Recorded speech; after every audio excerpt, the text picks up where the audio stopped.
Zara Phillips and Mike Tyndall, two elite sports people, but from very different worlds. Do you bow, do you curtsy, what on earth do you do? Zara, a royal wild child. She moves in with this boyfriend, has a tumultuous relationship, which is up and down like a yo-yo, on and off like a dodgy light bulb. And Mike Tyndall, a rugby-loving Yorkshireman. It was in his blood from an early age. Started playing from the age of around 7. He was a regular lad. He was a bit of a joker. Their romance had intrigued the world. She's as down to earth and as normal as you possibly can be when you're born into one of the most dysfunctional and abnormal families in Britain. Would the prankster from the England team be able to curb his ways and toe the royal line? I'd have been much more surprised if she'd fallen for some titled aristocrat.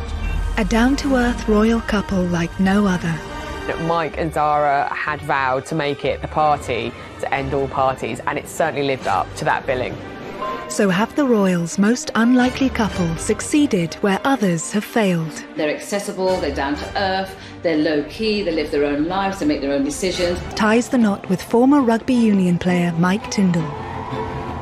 They looked incredibly happy, as everyone should on their wedding day. It was a very low-key affair, what you'd call, I guess, a traditional family wedding. Their wedding took place away from the spotlight. It was a far cry, perhaps, from Mike's humble beginnings and Zara's very privileged start in life.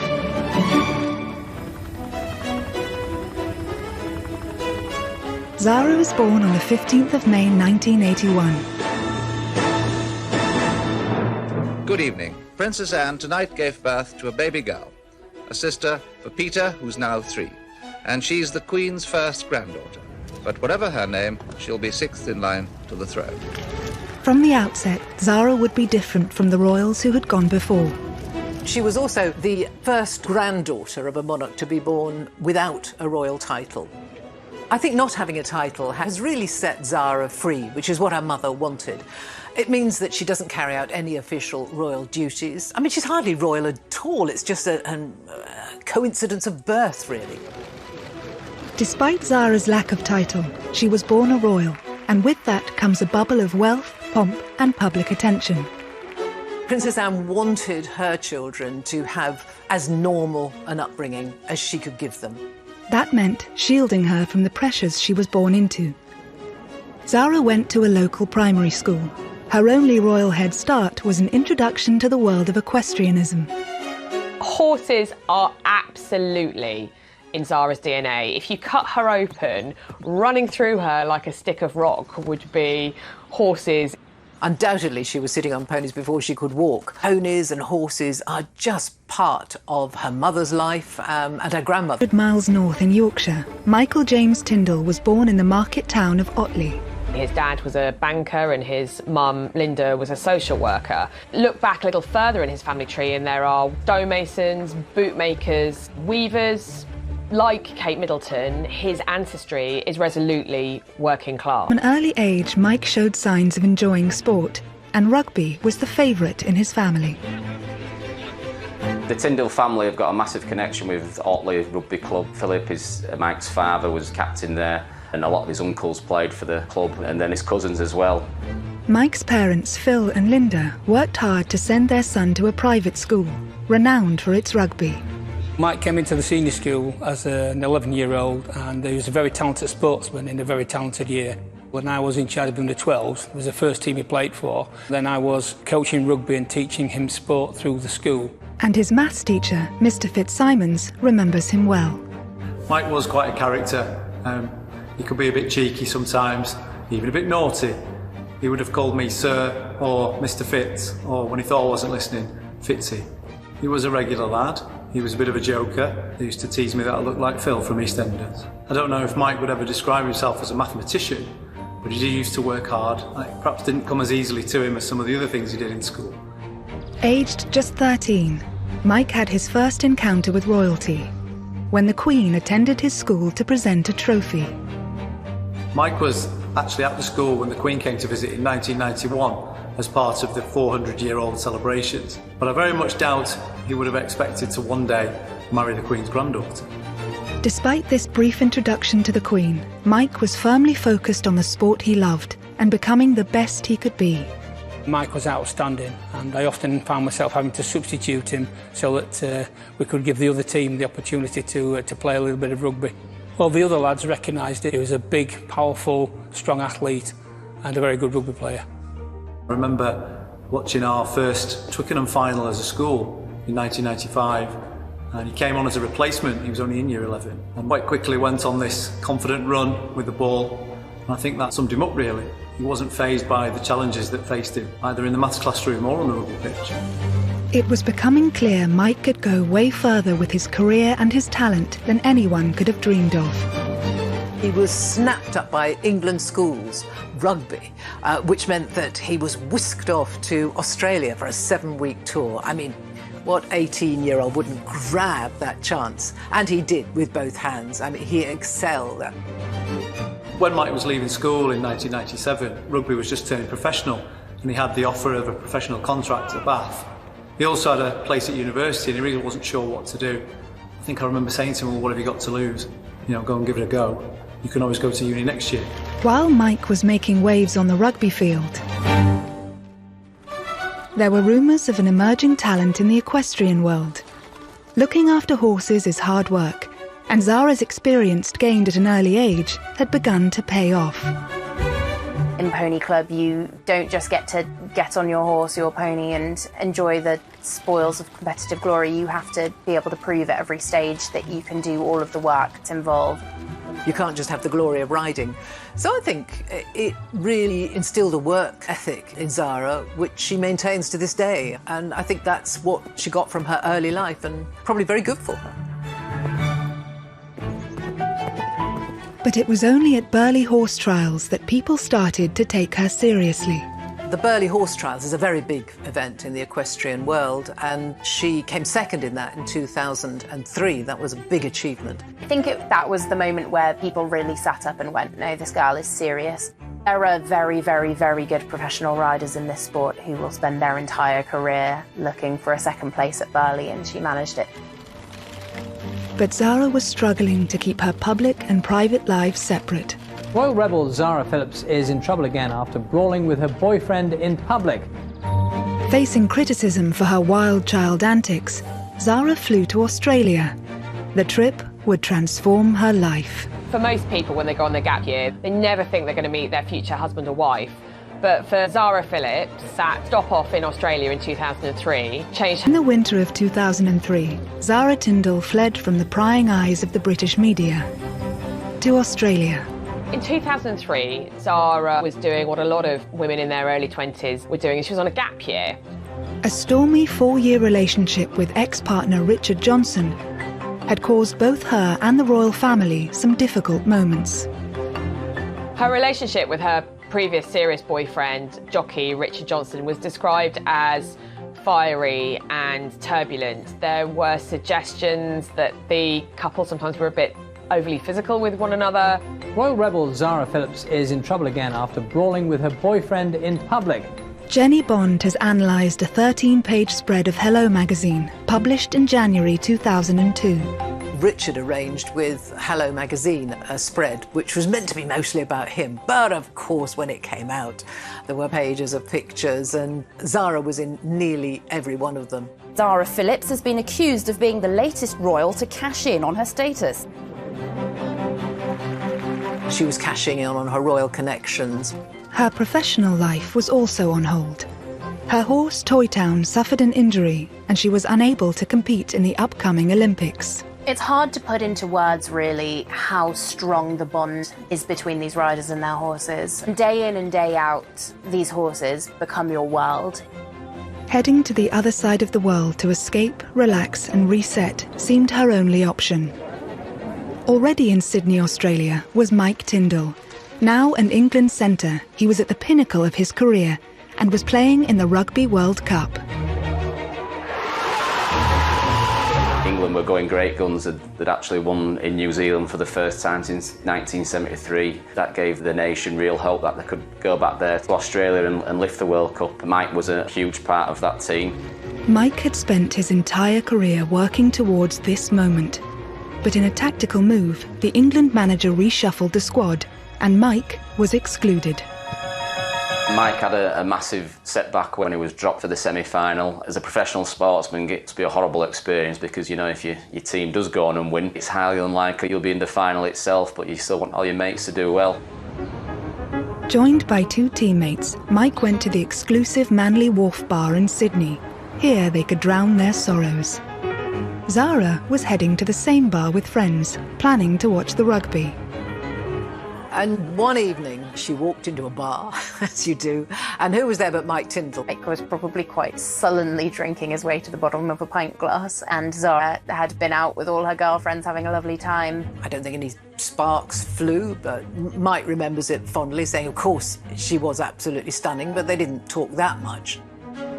It was only when Zara was leaving and asked mutual friend Austin Healy to give Mike her number that he realised she might want to meet again. And so it wasn't some great fairy tale meeting. They met in passing, they had some mutual friends.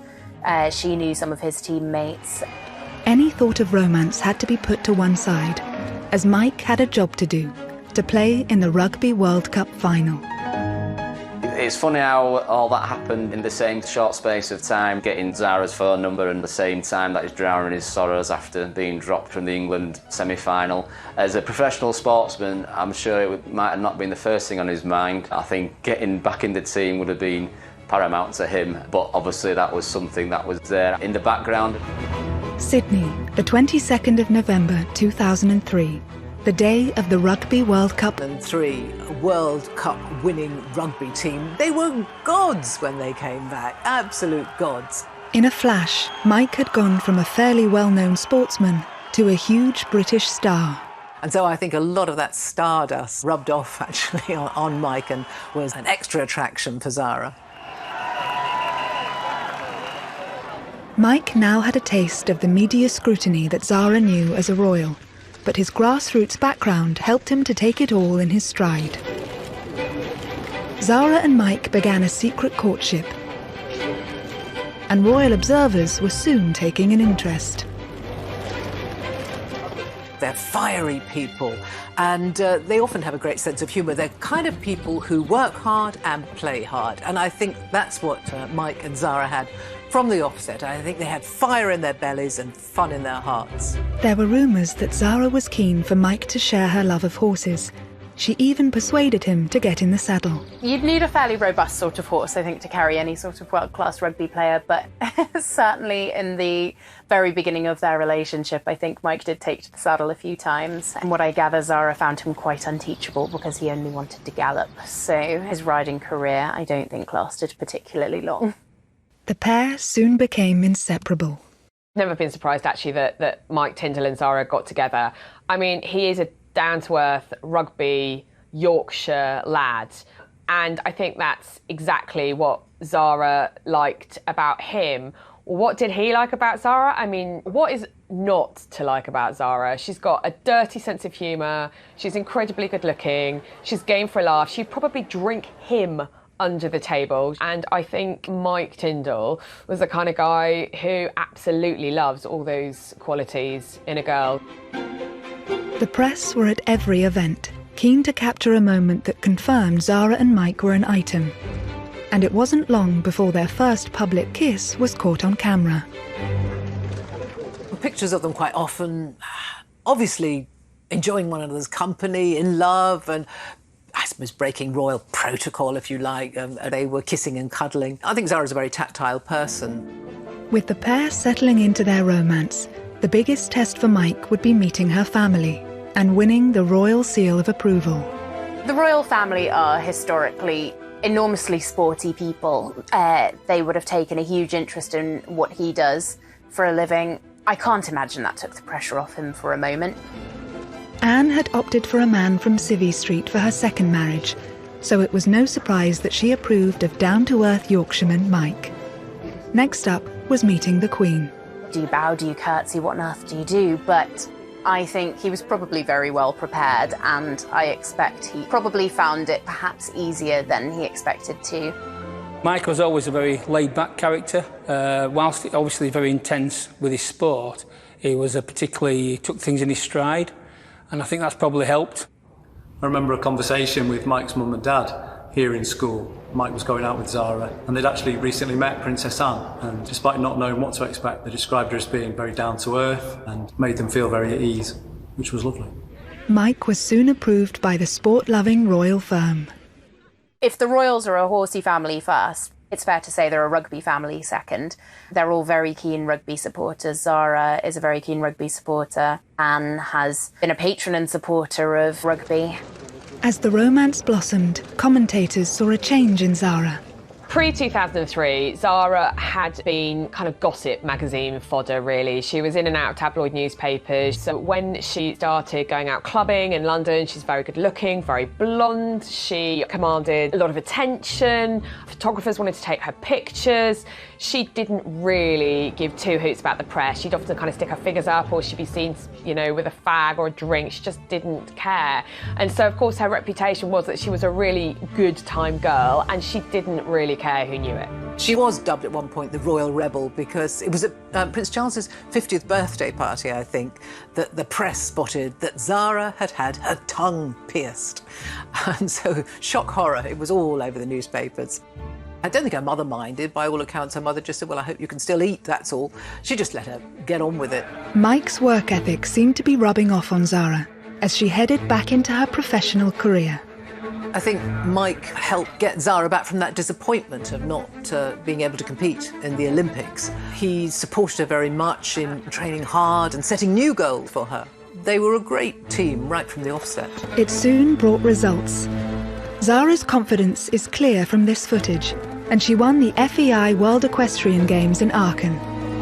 Before their relationship started, Zara was already very much a successful athlete in her own right. She had a training system that she'd been crafting through the years. It can be an extraordinary partnership to have two high-performing athletes come together. That was demonstrated perfectly at the Sports Personality of the Year. The BBC Sports Personality of the Year for 2006 is Zara Phillips. Where Mike's pride for Zara was clear, in the midst of leading figures from the sporting world. I don't know if many boyfriends could be convinced to be at every single event every weekend, but certainly Mike's been able to support Zara through the competitions where the pressure's on and it really matters. By the time Mike's major games came along in the peak of his career, Zara's horses were tanned out in a field for the winter and enjoying their holidays. Mike was now very much part of the royal family. Mike and Zara just seem solid. I think there is obviously a huge amount of love in their relationship. If you watch their body language, they're always smiling, they're very tactile, they're very warm, they seem comfortable in their own skin and they seem comfortable together. Zara's next big goal was to compete in the 2008 Olympics with her horse Toy Town. How big a deal is the Olympics? Is it the absolute ultimate for you? Toy Town going to cope? Is he well at the moment actually and fit? Because obviously he was injured for Athens, wasn't he? So. Yeah, I mean, yeah, he's fine at the moment, and yeah, well, he's going the right way. Put it that way. Olympics business aside, the world awaited an important announcement. There have been these little rumours about a secret engagement. I'm not seeing a ring, so is there any truth in any of that? I wish you guys would get a new question. Come on, it's been in the papers, you're planning a secret. Well, it must be true then. So are you denying it completely then? No secret, I'm not no wedding I'm not engaged, everyone, okay, I'm not engaged. It would take Mike another 2 years to make his move. We were together for 7 years, actually, living together, before he finally popped the question. Quite a laid-back fashion, I think. It was just before Christmas. They were sitting on the sofa watching a film. For all that Zara likes to be ordinary, she's never going to get away from the fact that her granny is the queen and her mum is a princess and her uncle is going to be the next king. So there are hoops that have to be gone through and formalities that have to take place. And permission had to be given for them to marry because of Zara's position in the royal family. Obviously that was forthcoming. And it seems that Mike slotted in very well. December 21st, 2010. Just a month after Prince William announced his engagement to long-term partner Kate Middleton, Zara and Mike broke their news. They planned a low-key and private wedding. I think in a way it was a masterstroke deciding to have the wedding up in Edinburgh at Canongate Kirk because it's such a small building. They were able to fly under the radar just a little bit. Both Both Zara and Mike are just incredibly normal people, I think. It can't really be said enough how easy it is to forget who they are, because they fit into both of their worlds and one another's worlds so incredibly easily. They both get on with what they're doing, they both work hard. The couple were keen to keep their married life as down-to-earth as their courtship.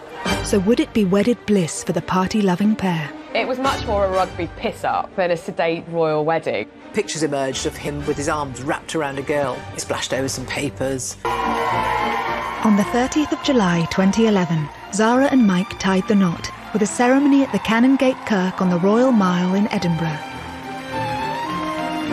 The couple were starting their married life together the way they meant to go on.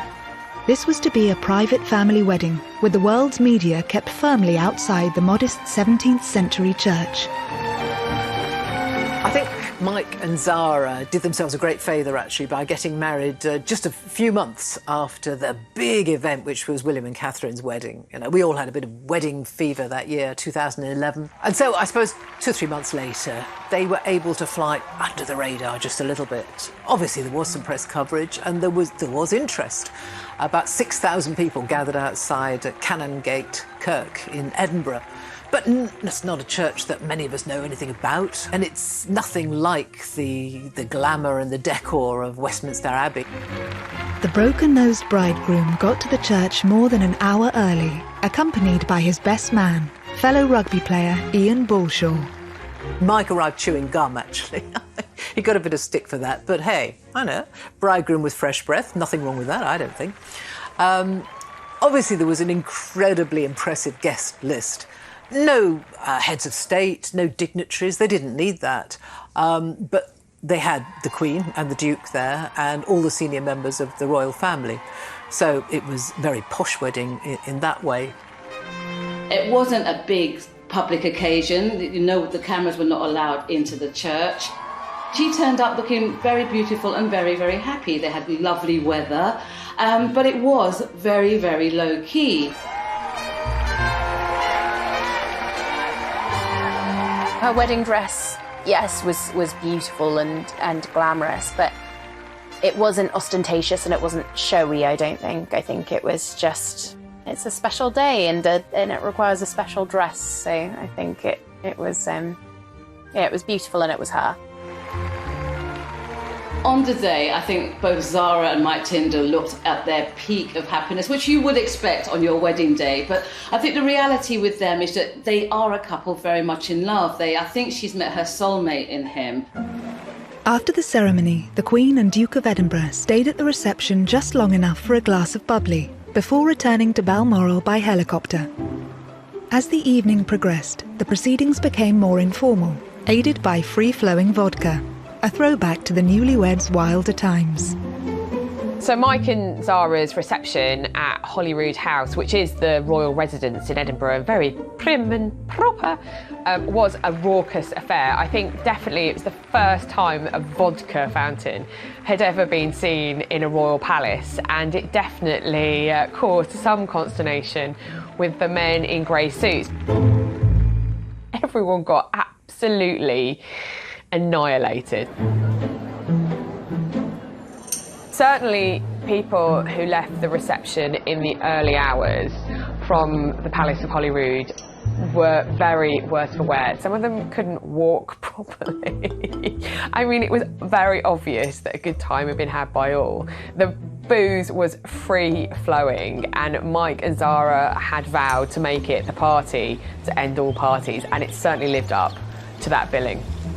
But these wild festivities could have been the prelude to the shortest royal marriage ever.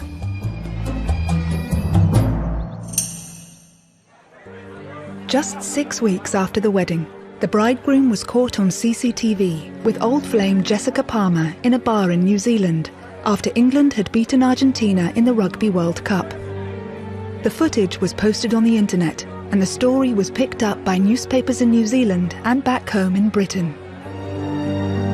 In typical Zara form, she just sort of, she just broached the subject. She found out what was going on. It was, in fact, an old girlfriend of Mike's, Jessica Palmer, and he explained that It was just two mates larking around, you know, a few drinks, having a laugh and a bit of a wrap around. And she understood that. She rang Jessica, apparently, talked it through, and in a very mature way, just put it behind her. She probably slapped him on the wrist or something when he got back. But I think it does show the resilience and the strength of their relationship. Reports differ as to kind of how Zara reacted, but it didn't seem to dent their relationship. And I think that's one of the reasons their relationship has endured and actually strengthened, because not only did Zara believe him and just moved on, she was secure enough to just accept what Jessica said, accept what her husband said, and move on. Zara soon put Mike's late-night antics behind her. Just 9 months after hitting the headlines for all the wrong reasons, she did so for the right reasons. She made the British eventing team for the Olympic Games. I think in a lot of ways she probably felt that she was fighting to prove herself again, to prove that she wasn't a flash in the pan who'd come out, done a couple of incredible things and then done nothing since.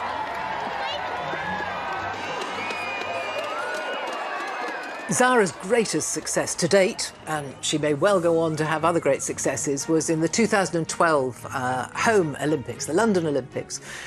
She'd been heartbroken to miss both the previous Olympics because of injuries to her horse, but this time she was fit and so was her horse. And they did very well. She stayed in the village, she enjoyed the whole Olympic experience. And a very exciting time for you, this. Yeah, I'm very happy to be part of it, and, you know, hope we can, all 5 of us can do an awesome job. She came 8th in the individual, but in the team sport, the eventing, they won silver medal. Can you hold them up then? Can we have a look? Yeah, just a big hooray! Cheesy grins. Yay! Zara's success in the saddle mirrored Mike's achievements on the rugby field. It was a sure sign that the couple had a lot more to offer each other than people may have first thought. Mike Tindall was a rugby player at the top of his game, and having somebody there to inspire you, to push you, to support you, to nurture you, that you can bounce ideas from, that can stimulate you, that can make sure that you get up for training, that must have been an advantage in their relationship for both of them. Mike knew what it took to win, and I think that really helped Zara. I think it really actually helped her believe in herself as much as anything, because she's a very talented sportswoman, but obviously you have to be able to believe in your head that you can do it to actually then be able to go and achieve it. Zara's mum, Princess Anne, had played a major role in bringing the Olympic Games to London. Of course, she was a famous horsewoman herself and had missed out at the Olympic Games in Montreal. So I think she would have been slightly bittersweet, obviously, that she hadn't managed to win an Olympic medal. But knowing Princess Anne, I think that she would have been, if she'd have had to choose between having an Olympic medal herself or her daughter winning one, she definitely would have wanted her daughter to win one. And of course, she watched her win it, and she was absolutely delighted. And who pops up to give you your silver medal but your mum? And so that was a nice family moment. Tell me how that... Yeah, it was awesome. Obviously, she's part of the IOC, so... You were expecting it? It wasn't a huge surprise? I thought they might do it. Yeah. So, no, it was cool. It was really, you know, to get a medal anyway is amazing. Of course, it was very special for Zara to have her silver medal put round her neck by her own mum, who shook everyone else's hand, but with Zara, Anne, who is not demonstrative at all, leant forward and gave her daughter a kiss on both cheeks. I mean, a magic moment, both for mother and daughter. It's rare for Princess Anne to sort of show emotion publicly, but you could really see on her face just absolutely how proud and delighted she was. Zara's sporting achievement marked a change in the royal, who had shown her potential in her own right and had made people take her seriously. Now the Tindalls were a force to be reckoned with. They demonstrated how modern royals could function both as individuals and as a couple. Zara and Mike Tindall are a good example of a modern royal couple. I mean, they're accessible, they're low-key, they live their own lives, they make their own decisions. They're not part of the royal family in that we don't pay for them, so I guess the press and the public have less expectations of them. They can do what they want and we let them get on with it. The thing about Mike and Zara is that they're very practical, very accessible, very tactile. They are the most normal and delightful couple. So I suppose that gives you a more human face of royalty, if you like. The pair have always been keen to do their own thing, and that means paying their own way. After Zara's ill-fated hello shoot with her ex-partner, she's been careful to make sure that their means of funding their lifestyles flies under the radar. Their sponsorship deals are carefully crafted to enhance brand Tyndall. Zara is making the most out of being seen as the embodiment of country life. I think for brands like Land Rover and Rolex and the clothing brand Musto with which Zara works, she is absolutely manna from heaven, because not only is there kind of the royal cachet, but also she's a very kind of quintessential Brit, and that essence of Britishness and what it means to be British and the countryside and the horse riding and the slightly posh, slowly pony, it means that she is marketable around the world. Zara's always been quite savvy with how she's worked with companies, and she does represent quite a unique asset because, of course, she's a very successful rider, she's a beautiful woman, and she's a royal. I want a new instructor, please. He's rubbish. She's had a long-standing partnership with Land Rover, who have a history of supporting eventing, and so she's able to keep the boat afloat using sponsorships in much the same way that other riders do. It's a fact of life in the business. There is nobody paying the bills just for somebody riding and winning. Prize money is minimal in our sport. And so being creative with business partnerships is what pays the bills at the end of the day. As part of her deal with Land Rover, Zara featured in an advert wearing a mud-splattered white evening gown and stilettos.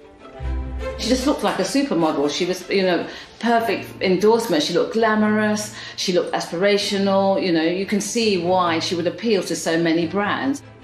I thought that was a very clever advert because it sums up her appeal. She's not precious, she doesn't stand on ceremony, even when dressed in a ball gown, she doesn't care if she gets it dirty, it's fine, that's what dry cleaners are for. She's as normal as you possibly can be when you're born into one of the most dysfunctional and abnormal families in Britain.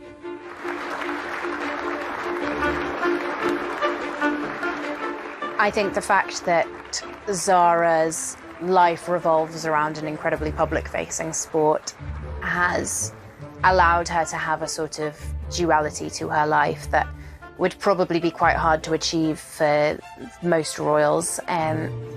She's, I would say, a career woman first and a royal second. She doesn't make a song and dance about the fact that she's a royal.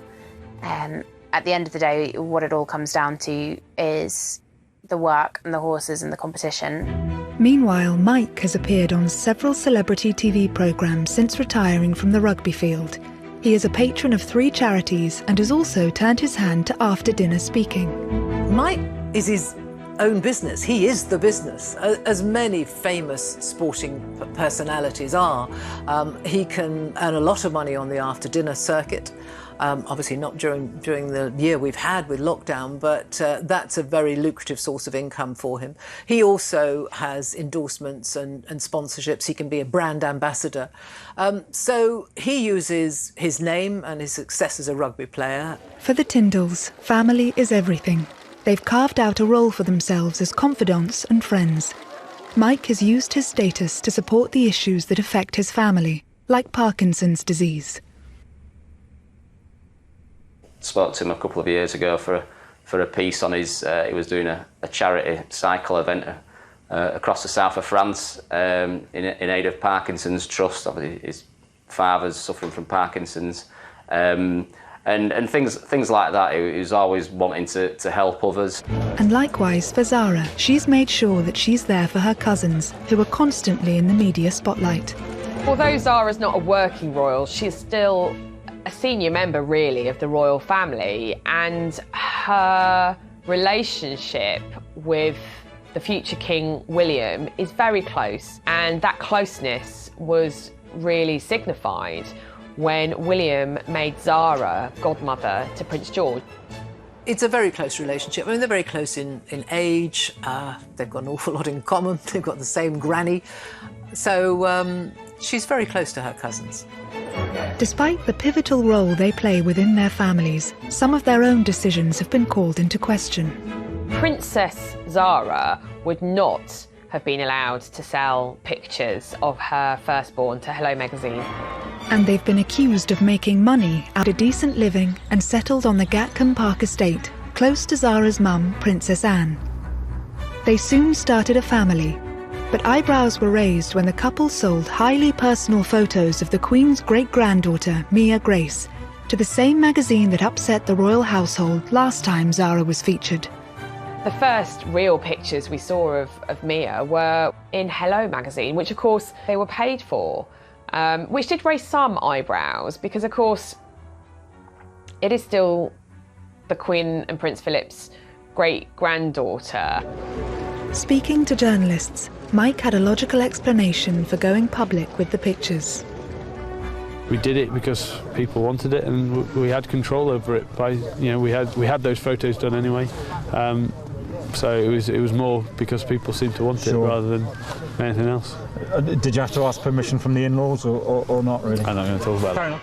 Doing a photo spread in Hello is an absolute no-no for a working member of the royal family. But as daughter of a princess and not a prince, Zara was not born with a royal title. So there was nothing to stop her and Mike selling their baby photos. They took the criticism in their stride and refused to be drawn on it further. Before long, interest in the accusations died down, and Zara and Mike adapted well to combining parenthood with their busy careers. But life was about to get more difficult for them both. Even for such a happy, successful couple as Mike and Zara, life isn't always smooth sailing. And they had the tragedy of 2 miscarriages, actually, between their two daughters. The first was quite late on, actually, and Zara had to go through with the birth, which must have been terrible. And of course, everyone knew she was pregnant by that stage. So it was very, very distressing. Zara later gave an interview to raise public awareness, tackling this very painful issue head-on in a way that many people could relate to. I thought it was incredibly brave that she talked about it, actually. And I think it really does help other women, other men, when people in the public eye talk about those very distressing, those very difficult experiences. Zara and Mike were lauded for their honesty, and the couple seemed to draw strength from each other. It wasn't long before they were able to announce the happy news that Zara was pregnant again. She and Mike attended Harry and Meghan's wedding in 2018, just weeks before the birth. They hit the headlines simply by being at the service. It was quite funny watching Zara sitting on the very hard pews in St George's Chapel at Windsor Castle. You could tell that she was so uncomfortable. It was quite hot. Mike was fanning her with the order of service. And when Bishop Curry, the American preacher, was kind of firestone and ashes and brimstone in the pulpit delivering his sermon, she was desperately trying not to laugh. Zara and Mike's second daughter, Lena Elizabeth, was born on the 18th of June 2018, and the pair share parenting duties. I think Mike is quite a hands-on dad. He'll look after the kids while Zara goes out and does the mucking out the stables and gets the horses fed and watered. So he's a modern dad in that way. Obviously, you can't give birth and jump straight back on a horse, but Zara hasn't let it stand in her way, actually, and as soon as she could, she was back out riding, back out training, and she's continued to do that. You know, motherhood does not mean the end of your life, you know, it's just another chapter. She's committed to family, she's committed to her sport, she's made both of them work in a very successful way. So I think she's probably in a really good space. With his after-dinner speaking engagements currently on hold due to COVID, Mike has been providing a refreshing insight into family life. Whether it's posting a selfie on Instagram after his face was painted by Mia, or talking on the chatty podcast The Good, the Bad and the Rugby, which he co-hosts, he is opening up in an unprecedented and unroyal way about his and Zara's personal life. It's been a good week for me. I had a little scan last week, third Tyndall on its way. I'd like a boy this time. I've got 2 girls. I would like a boy, but I will love it whether it's a boy or a girl. But Please be a boy. It was a far cry from the more formal announcements made by more senior royals. A few months later, Mike's wish came true. Zara gave birth to a baby boy, in rather dramatic circumstances.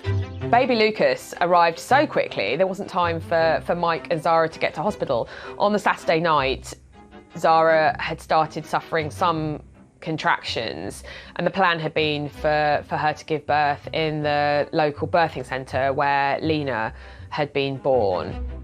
Again, Mike turned to his rugby podcast to share the very personal details of his son's rather rapid arrival. Sunday got even better because a little baby boy arrived at my house. Arrived very quickly, didn't make it to hospital, on the bathroom floor. You're kidding me! Shut up! So yeah, it was run into the gym, get a mat, get into the bathroom, get the mat on the floor, towels down, brace, brace, brace. I think Mike Tindall has ended up being an asset to the royal family in that he's a connection to, I guess, us. You know, he's normal, he's authentic, he has a great sense of humour, he's a solid father. He loves Zara, he loves their family. He's made them a very modern family. With the arrival of baby Lucas, possibly there might be another rugby player in the family. Maybe he'll be the one who gets to run out at Otley eventually. But yeah, I imagine that at some point he'll be getting the rugby bug. Mike must be elated because he finally gets the boy that he wanted, and that, there's no doubt, being a rugby player, you can imagine that that kid will be out on the pitch, on the field with his dad, having a great time. In typical Mike Tindall style, he had joked that he would call the baby a COVID name like Covey or Covina, born during the time of COVID. But in the end, he and Zara chose very normal names, Lucas Philip Tindall, for the little baby. And of course, Philip was a rather charming nod to both Prince Philip, Zara's grandfather, and Mike's father, who is also called Philip. Naming their baby after close relatives from both their families is just another sign of how well Zara and Mike work together. They just strike me as people that love each other, are comfortable in their own skins, and are good for each other, I guess. The idea of a royal finding love in Otley is the stuff of fairy tales. I think Zara needed a big, strong character just like Mike, and someone who shared her passion for sport. And while the pair have proved they are by no means perfect, they've ensured the longevity of the young royals for another chapter. I think they're an incredibly likeable couple. You see them joking around together, very tactile, always a hand on his arm or his arm around her. They seem genuinely a lovely couple to be around, and really, really good fun.